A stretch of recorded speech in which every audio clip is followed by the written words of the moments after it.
વિદ્યાર્થી મિત્રો, આજે આપણે ધોરણ 7ની અંદર વિષય ગુજરાતીની અંદર પ્રશ્ન નંબર 4 બ વિચાર વિસ્તાર એનું સંપૂર્ણ સોલ્યુશન આ વિડીયોમાં આપણે કરવાના છીએ। પહેલું છે વિચાર વિસ્તાર, ઝાઝા હાથ રળિયા મના। તેમાં આપણે લખીશું કોઈ પણ કામ સૌ સાથે મળીને કરે તો તે દીપી ઉઠે છે। કેટલાક કામો એકલા હાથે ન થઈ શકે, લગ્ન પ્રસંગ, ખેતી કામ, રસ્તા કે મકાનનું બાંધકામ, પુલ કે બંધનું બાંધકામ વગેરે કામો કરવામાં ઘણા માણસોની જરૂર પડે છે। ઘણા માણસો ભેગા મળી કામ કરે તો સોના કામ કરવાનો ઉત્સાહ વધે છે। વળી દરેક વ્યક્તિની આવડતનો લાભ મળે છે। ક્યાંક ભૂલ થતી હોય તો સુધરી જાય છે અને કામ સમયસર પૂરું થાય છે।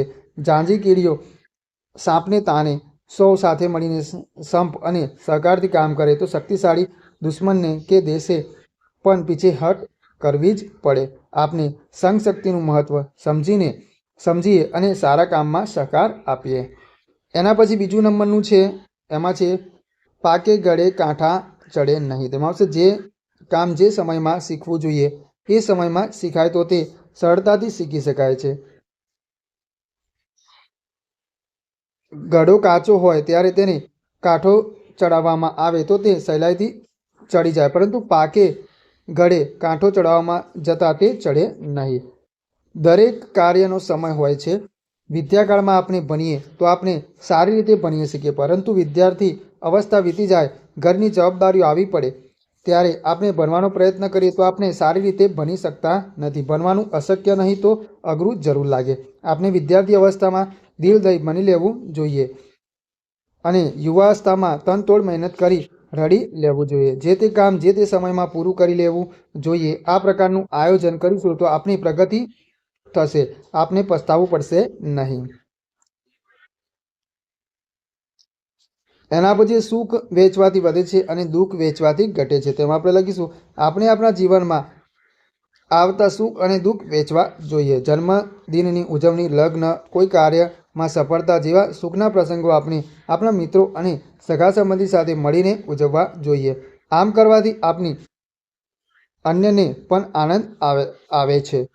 એ જ રીતે જીવનમાં બીમારી, અકસ્માત, મૃત્યુ વગેરે દુઃખ પ્રસંગો પણ આવતા હોય છે। આવા પ્રસંગોએ પણ મિત્ર અને સગા સંબંધીઓ સાથે રાખવાથી આપણને હૂંફ અને આશ્વાસન મળે છે, આપણને મદદ મળે છે, આપણું દુઃખ હળવું થાય છે। આપણે બીજાને આપણા સુખ દુઃખના ભાગીદાર બનાવીએ, આપણે પણ બીજાના સુખ દુઃખના ભાગીદાર બનીએ। એના પછી ફળો આવે છે ત્યારે ડાળીઓ નીચે નમી જાય છે, ખરેખર નમતા શું છે તે જમાનાને બતાવે છે।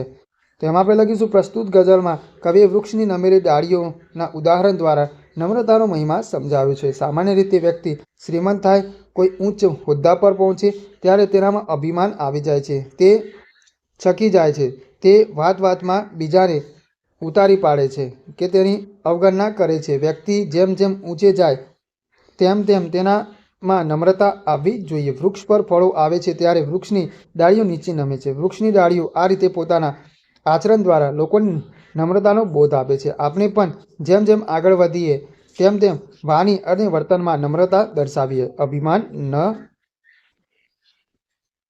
દર્શાવીએ, અભિમાની ન થઈએ અથવા તો। એના પછી છે જે હરે દુખડા હરે ઠરી જાય ખટરાગ, પણ ઈર્ખાની આગ ઠારે તેમ બમણી બળે। તો આ પંક્તિમાં કવિ કહે છે કે સમય જતાં શમશાનની ચિતા ઠરે છે। જીવનમાં આવેલા દુઃખ સમય જતાં દૂર થાય છે। કોઈ સાથે થયેલો ઝઘડો પણ સમય જતાં ભૂલી જવાય છે, પરંતુ માણસમાં રહેલી ઈર્ષાની આગ જેમ જેમ ઠારવા જઈએ તેમ તેમ વધતી જાય છે। માણસની આ નબળાઈ છે। કહેવત છે કે કાથી બળે પણ આંબળો ન જાય। માણસના દિલમાં રહેલી ઈર્ષા કદી દૂર થતી નથી। માણસ ભલે બહારથી શાંત દેખાતો હોય, પરંતુ તેના દિલમાં રહેલી ઈર્ષાની આગ સંજોગો ઊભા થતાં પ્રજ્વલિત થઈ ઉઠે છે। ઈર્ષાની આગમાં વ્યક્તિ પોતે બળે છે અને બીજાને પણ બાળે છે। કોઈ સંતે કહ્યું છે કે જેનામાં રાગ દ્વેષ ન હોય તે જ માણસ સાચો ધાર્મિક છે। આપણે પ્રેમનું વિશ્વ રચીએ, દ્વેષની ભાવના છોડીએ। એના પછી વેર વ્યસન વૈભવ ને વ્યાજ, વહાલા થઈ કરશે તારા જ। તેમાં આપણે લખીશું આ પંક્તિઓમાં કવિ કહે છે કે વેર રાખનાર અને વ્યસન કરનાર કદી સુખી થતો નથી। અતિ વૈભવી જીવન જીવનાર અને વ્યાજવટુ કરનાર વ્યક્તિ પણ છેવટે બરબાદ થાય છે।